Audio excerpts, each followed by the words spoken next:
Diabetes is an illness that can change a person's life forever and demands careful monitoring of blood sugar, as well as a healthy lifestyle in order for a person to safely manage it. There are several subtypes and manifestations of diabetes.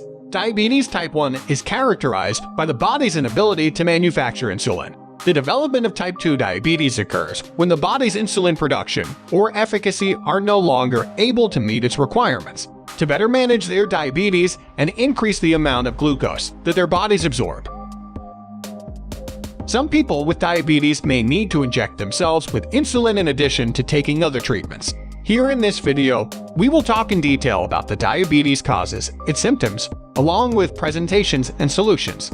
The video is going to be very interesting, so make sure you stuck at end. Before we continue to our video, make sure to smash the like button, subscribe to our channel, and hit the bell icon to never miss any of our future uploads. Now let's get started. A person who already has prediabetes can minimize their chance of developing type 2 diabetes in the future by engaging in regular physical exercise and keeping a balanced diet. These are two of the most effective approaches to accomplish this goal. The severity of the potential effects of diabetes, which can include renal failure and stroke, makes it absolutely necessary for diabetics to have their disease effectively managed. Causes of diabetes.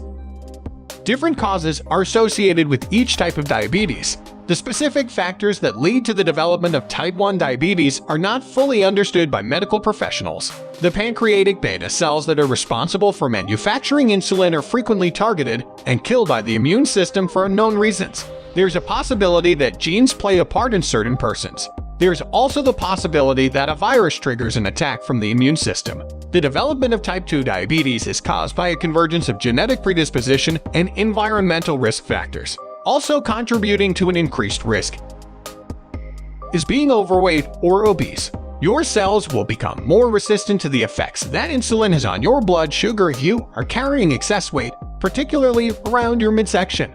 This health issue seems to run in families.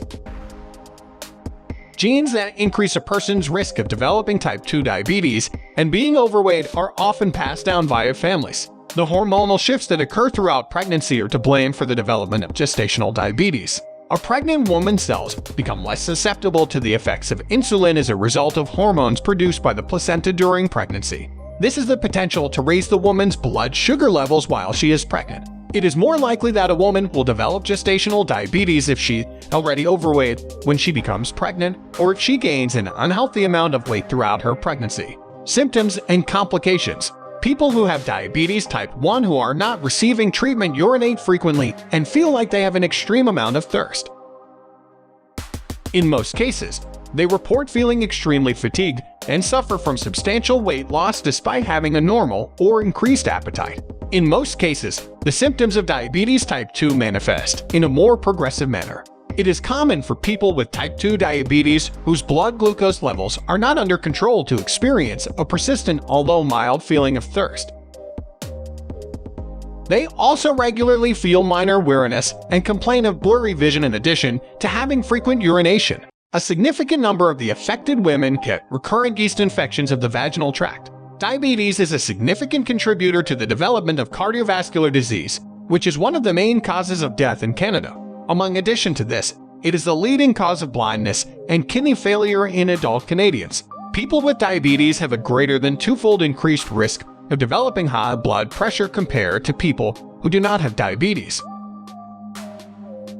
The risk of requiring an amputation of a foot or another lower extremity due to complications with circulation is increased by a factor of 20 in diabetic patients. At some point in their lives, between 34 and 45% of men who have diabetes will struggle to maintain an erection. Diabetes prevention. Because of the role that the immune system plays in the development of type 1 diabetes, prevention is not possible. There are some factors beyond your control that can put you at risk for developing type 2 diabetes, such as your genes and your age. However, there are many other diabetes risk factors that may be controlled. The majority of approaches to preventing diabetes entail making relatively uncomplicated changes to one's eating habits and workout routine. If you have been told that you have prediabetes, the following are some things you can do to postpone or prevent the onset of type 2 diabetes. Aim to get at least 150 minutes of cardiovascular exercise per week through activities such as walking or cycling. Remove from your diet any foods that include saturated and trans fats, as well as processed carbs. Eat a diet high in fruits, vegetables, and grains that are whole. Consume less calories and quantities. If you are overweight or obese, you should make an effort to shed between 5 and 7% of your total body weight. These are not the only methods available forwarding against diabetes. Learn more ways that could possibly assist you in avoiding developing this chronic health issue.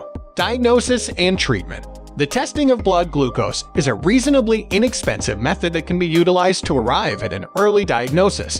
Diet and exercise are important components of diabetes treatment, but they are only part of the equation. Patients also need to have their blood glucose levels and levels of other recognized risk factors that damage blood vessels reduced. Tobacco use quitting is also necessary to avoid problems. Controlling blood glucose levels, particularly in those with type 1 diabetes, is one example of an intervention that can save money and be implemented in nations with low and intermediate incomes. Insulin is necessary for diabetics with type 1 disease. Patients with type 2 diabetes can be managed with oral medication, but they may additionally need insulin, blood pressure control, and foot care. Patient self-care by maintaining foot hygiene, wearing appropriate footwear, seeking professional care for ulcer management, and regular examination of feet by health professionals. Other cost-saving interventions include the control of blood lipids to maintain healthy cholesterol levels, the screening for and treatment of early indicators of diabetes-related kidney damage, and the prevention of retinopathy, which is the leading cause of blindness in people with diabetes. Who responds? Particularly in low-income and middle-income countries, the World Health Organization, who works to stimulate and support the adoption of effective strategies for the surveillance, prevention, and control of diabetes and its complications. To this end, the World Health Organization, who publishes scientific guidelines for the prevention of major non-communicable diseases such as diabetes, develops norms and standards for the diagnosis and care of diabetes, raises awareness about the global epidemic of diabetes on World Diabetes Day, November 14, and carries out surveillance of diabetes and its risk factors. The Global Report on Diabetes from the WHO gives an overview of the burden of diabetes, the interventions available to prevent and treat diabetes, as well as suggestions for governments, individuals, civil society organizations, and private sector businesses. Hope you guys enjoyed our video. Make sure to subscribe to our channel and hit the bell icon for more videos. Thanks for watching and have a wonderful day.